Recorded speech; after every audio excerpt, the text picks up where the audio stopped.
Ou então... Que a estante vazia. Que a estante vazia? Eu tá uma planta. Oi, pessoal de semântica, tudo bem?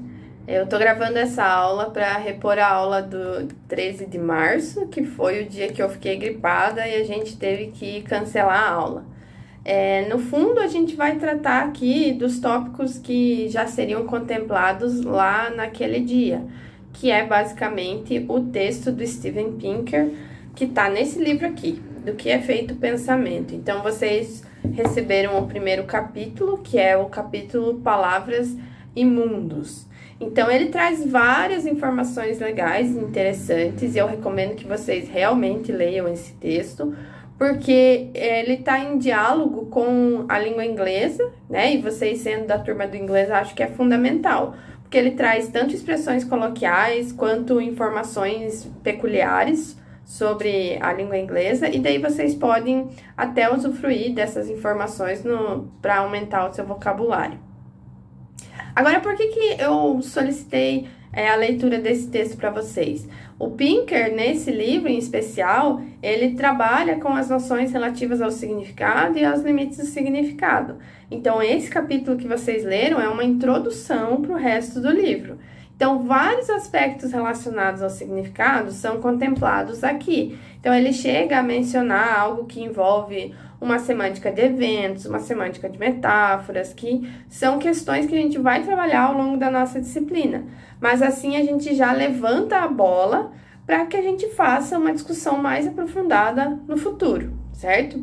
Então, ele começa o texto falando do 11 de setembro. Então, não sei se vocês todos já estavam vivos e nascidos no 9/11 de 2001, mas quem não tem informações suficientes sobre isso pode dar uma pesquisada no Google aí, uma googlada, e daí também postar aqui nos comentários para que os demais colegas se informem.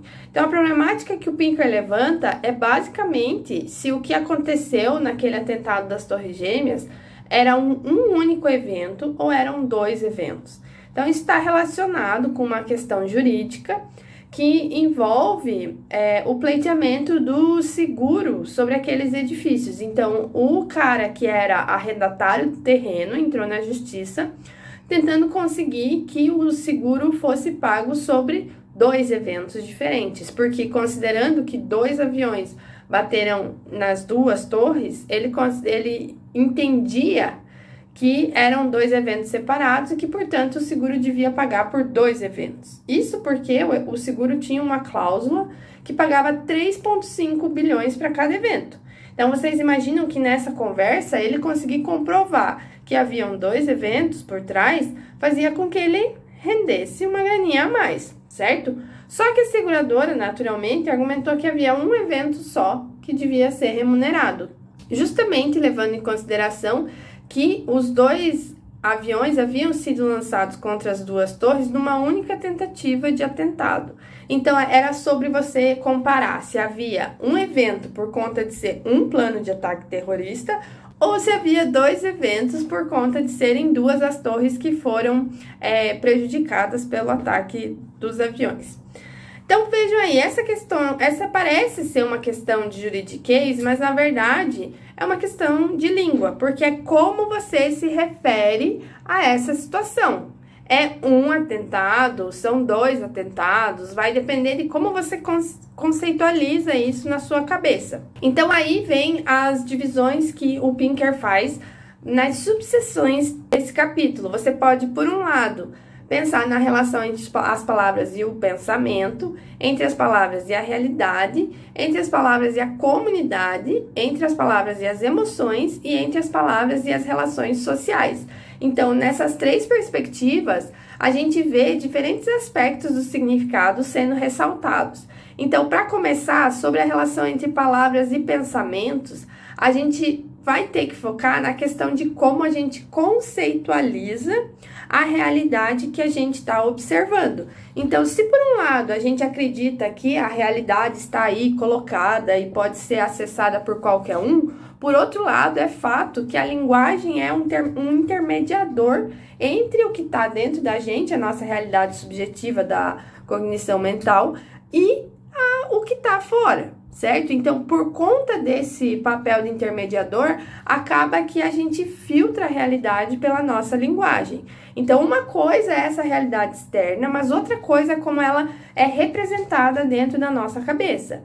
E aí, a gente está no campo da semântica conceitual. E daí, ele dá um exemplo bem interessante, que é essa coisa de como as pessoas discutem, por exemplo, as questões relativas a aborto. Então, ele formula lá a seguinte pergunta: o aborto consiste em encerrar uma gravidez ou em matar uma criança? Então, perceba que a realidade externa se apresenta da mesma forma, né? É uma interrupção de uma gestação.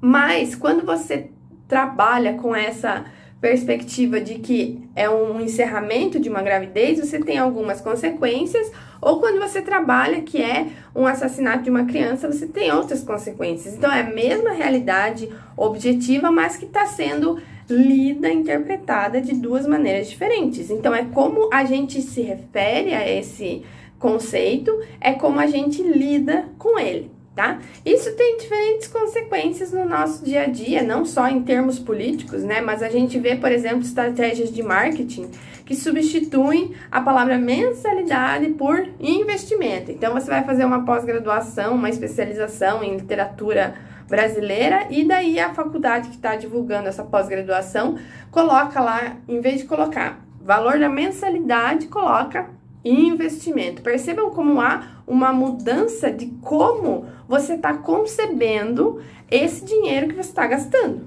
Então, ele pode ser, por um lado, um pagamento de mensalidade, mas daí ele é desvinculado, sei lá, do crescimento pessoal, que eventualmente um investimento poderia lhe trazer. Então, essa manipulação dos conceitos, ela pode também servir a propósitos sociais. Então, essa seria o primeiro item que o Pinker relata, que seria uma relação entre as palavras e os pensamentos. Então, em como a gente usa as palavras para conceitualizar a realidade. Aí tem lá uma série de questões de metáfora que ele também trabalha, que são super legais e que vocês podem dar uma olhada. Para além desse primeiro tópico, ele fala também da relação das palavras com a realidade. E daí, a gente tem que pensar que a gente usa as palavras também levando em consideração questões de verossimilhança com o mundo, e daí com fatos especialmente.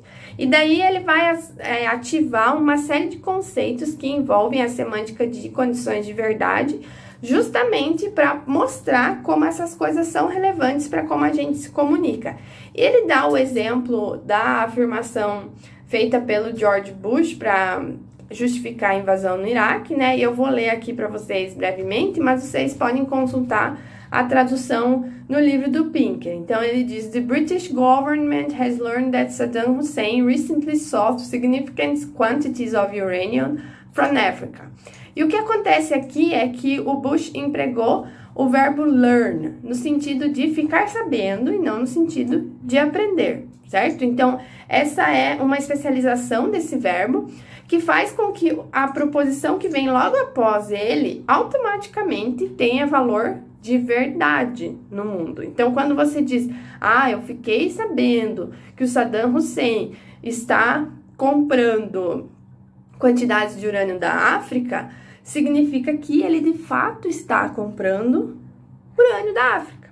Então, é como se o Bush estivesse seguro para o suficiente, tivesse evidências suficientes para afirmar que de fato isso é uma realidade no mundo, isso corresponde a uma verdade no mundo. Então, é por conta dele ter empregado esse verbo learn que houve toda a discussão em cima, porque depois se comprovou que as evidências que a inteligência britânica tinha eram muito fracas. Ele usou essas evidências, ele manipulou essas evidências de maneira a passar essa impressão de que era um fato, quando na verdade elas eram apenas indícios. Então, a questão aqui não é sobre se o Bush mentiu ou não mentiu, mas de como ele empregou certos termos que o comprometem. Então, quando você usa essa ideia do ficar sabendo, você está, de fato, afirmando o que vem em seguida. E daí, isso é uma propriedade de alguns verbos de todas as línguas. Então, pode ser esse learn do inglês, mas no português a gente tem alguns outros, que eu já vou comentar, que prestam esse serviço, que é justamente dizer, olha, isso aqui que eu tô acompanhando, você pode verificar no mundo que é verdade. Isso é fácil. Então, por exemplo, tem uma diferença entre você dizer, olha, eu ouvi falar que a Madonna tá grávida, mas eu não tenho certeza, não boto minha mão no fogo. Então, verbos como esse ouvir falar, ou o achar, ou acreditar, eles não se comprometem com a verdade da proposição que vem em seguida. Agora, se você usar outros verbos como eu sei, ou eu descobri que a Madonna tá grávida, aí sim você tá de fato se comprometendo com a afirmação dessa proposição. Isso é muito importante, porque são verbos que manipulam a nossa percepção da realidade, eles mostram qual é a nossa relação com a realidade e afirmam, asseguram a veracidade daquilo que está vindo em seguida. Então, nesse caso, a gente de fato tem algumas palavras que são capazes de acessar essa realidade de uma maneira um pouco mais direta. Então, nesse caso, o Pinker está focalizando nos momentos em que a gente de fato acredita que está se comprometendo com essas informações que você está passando. Então, você está se comprometendo com a veracidade dessas informações. Só que esse nem sempre é o caso. A gente vai ver que, principalmente quando envolve questões contextuais e pragmáticas, a gente vai no sentido contrário, tentando modalizar o nosso comprometimento com essas informações que estão sendo passadas. Agora, para além da relação com a realidade, a gente tem também a relação das palavras com a comunidade. E daí, parem e percebam como o significado para as palavras que a gente usa sempre tem que vir de uma negociação que é social. Então, isso está lá desde o Saussure, né? A relação de significado e significante é de natureza social, ela vem de uma convenção, o signo é arbitrário e convencionado. Então, esse corolário da linguística acaba se refletindo no fato de que a gente sempre tem significados que são compartilhados com a comunidade. O Pinker levanta a questão, né, da percepção dos nomes próprios, de como a gente costuma associar a certos nomes próprios determinadas personalidades. Então, ele usa o caso dos nomes da comunidade judaica para ilustrar, né, qual é a nossa percepção da personalidade, mas isso se sustenta mais numa sociedade americana. É só vocês levarem em consideração agora a problematização que a gente tem em cima dos nomes lá de Enzo e Valentina. A gente tem uma percepção já bem consolidada sobre que tipo de fatia da sociedade vai estar associada a esses nomes. Agora, o que eu acho mais legal é a parte em que, de fato, você precisa negociar com a comunidade que nome você vai dar para determinado termo em questão. O exemplo que ele dá é super legal, que é o caso que ele, né, formula em termos de casal heterossexual não casado que coabita sobre o mesmo teto. Em inglês você tem os termos roommate e partner que não seriam suficientes para descrever essa relação, porque você quer descrever uma relação que não exatamente é a de husband and wife, porque você quer assinalar uma ruptura com os padrões típicos da sociedade. Agora, o que acontece é que você, buscando esses subterfúgios, você também não chega a uma descrição sobre o que é o significado daquela relação. A gente observa a mesma problemática também em português, porque esse termo também flutua bastante, né? Então, a gente antigamente falava de namorado, hoje em dia já se usa o termo parceiro ou companheiro, com as mesmas problemáticas que vem no inglês. Por quê? São reflexos de uma sociedade em mudança, né? E essa sociedade em mudança está renegociando os termos que ela usa para se referir a essas relações que são mais modernas, tá? Ele também traz o exemplo do nome do spam, que esse eu não vou contar para vocês, eu vou só deixar uma imagem aqui no post para vocês irem buscar as informações dentro do texto do Pinker. E do Teledildonics, que é melhor ainda, que, sério, vocês têm que ler porque é impagável. Ok, passamos da questão do significado compartilhado para chegar na questão dos significados que envolvem as emoções. Essa é uma problemática que a gente já trabalhou bastante na aula passada, porque é basicamente a ideia que tem um aspecto do significado que é ligado a avaliações dessa comunidade, desses indivíduos. E daí a gente tem o caso das palavras tabus, que são inerentemente paradoxais por conta do modo como a gente lida com elas. Então, são as palavras que são os ditos palavrões. E daí a gente tem esse vídeo do George Carlin, que eu vou deixar anexado aqui embaixo, em que ele fala das 7 words you can never say on television, que rendeu a ele alguns processos justamente por ele ter se colocado na televisão falando essas palavras que eram proibidas. E daí toda a problemática dele é sobre por que essas palavras são proibidas e que efeitos isso traz, né, para o uso dessas palavras. É basicamente a discussão que a gente fez na semana retrasada, que envolvia todas as questões de tabus sociais que estão por trás dos palavrões. É um tópico de pesquisa super legal e eu recomendo muito que vocês assistam esse vídeo do George Carlin, que é basicamente comédia de stand-up das antigas, né? Então, se você gosta desse tipo de vídeo, você vai gostar também do vídeo do George Carlin. Por fim, chegamos nas relações entre as palavras e as relações sociais. E aqui é quando a gente acaba mudando o tipo do significado que a gente está veiculando conforme o contexto e os papéis que estão em jogo na interação. Então, o caso que ele menciona ali no texto é aquele caso de suborno ou o caso em que alguém se coloca num estado superior, né? O último aspecto do significado que ele vai mencionar envolve palavras e relações sociais, que é basicamente uma situação em que há negociação de papéis sociais e de polidez. Então, esses casos que são citados nessa seção do texto são basicamente vários trechos que são casos de fenômenos pragmáticos.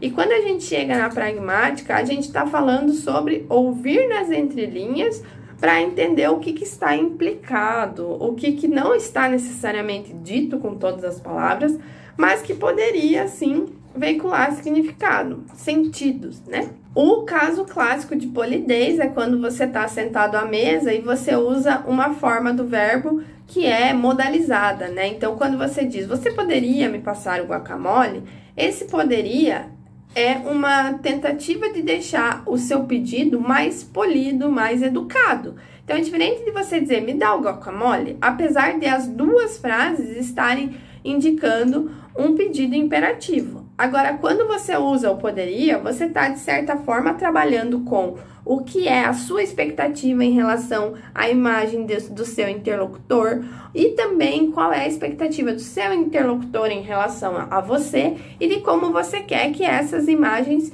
sejam preservadas, não sejam questionadas e não sejam, de maneira nenhuma, objeto de ofensa. Então, nesses casos, a gente vê que o sentido produzido vai além de meramente o que precisa ser o básico dessa significação. Então, eu estou basicamente solicitando o guacamole. Agora, eu posso fazer isso com um número de expressões variadas e cada uma delas vai ressaltar níveis de polidez diferentes, tá? Então, aqui a gente está saindo do significado da realidade, o significado composicional e tá indo para os significados sociais, tá? Nesses casos, o contexto é muito marcado. Então, toda essa ladainha do Pinker é, na verdade, uma forma de abordar as questões relativas ao significado, levando em consideração várias interfaces de estudo que dialogam com a semântica. Então, ele sumariza essa discussão em uma frase que eu vou ler para vocês que eu acho bem pertinente, tá? Então, ele diz assim, a língua é, acima de tudo, um meio no qual expressamos nossos pensamentos e sentimentos. Então, é sobre a nossa relação cognitiva e a nossa relação com as nossas percepções.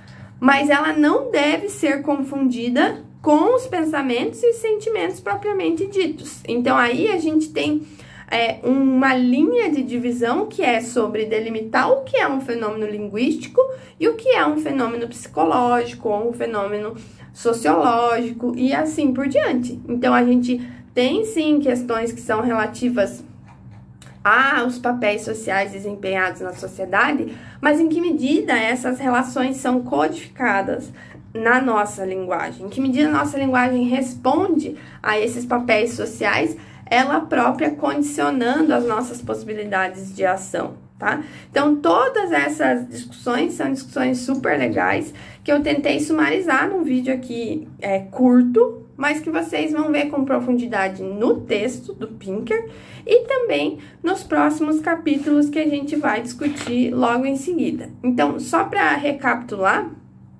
a nossa programação para esse semestre, partindo dessas discussões que são bastante generalistas sobre fenômenos que são super interessantes na semântica, a gente fazer um tratamento mais caso a caso. Então, é por isso que a partir da próxima aula, eu vou trabalhar com o manual da Márcia Cansado, indo por cada uma dessas questões pontualmente. E daí vocês vão ver que nem sempre a gente tem esses exemplos super atuais, mas a gente sempre tem fenômenos que são dignos de reflexão. Então, por hora, eu peço para vocês deixarem as informações que vocês têm sobre esses conteúdos aqui embaixo, né? Comentem no Classroom ou comentem aqui no YouTube mesmo, mas é muito importante que a gente mantenha esse diálogo, porque senão ficam vocês isolados aí e eu isolada aqui, e a gente não consegue saber em que páginas estamos, beleza? Então, um abraço de cotovelo e a gente conversa logo em seguida. Tchau!